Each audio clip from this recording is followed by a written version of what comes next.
Yan, simplihan natin ang ating recipe for today. Gagawa tayo ng masustansyang gulay with piniritong isda. Yan, 3 pirasong piniritong isda. Pakuluan natin sabay ng ating kamatis at onion.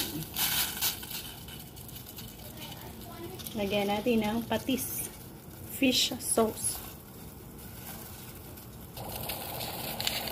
Seasoning or ginisa mix ang ating gamit dito.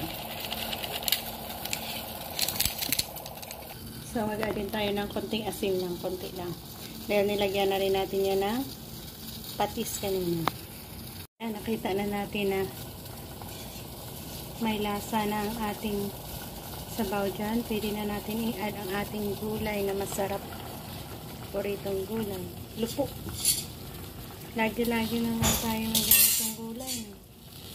Dahil nga sa paborito din naman kasi natin ito.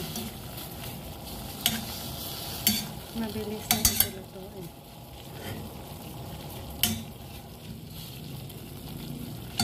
Ayan.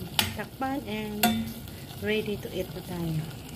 Ayan, ready to eat na tayo sa ating masarap na at masustansyang recipe dito gamit ang ating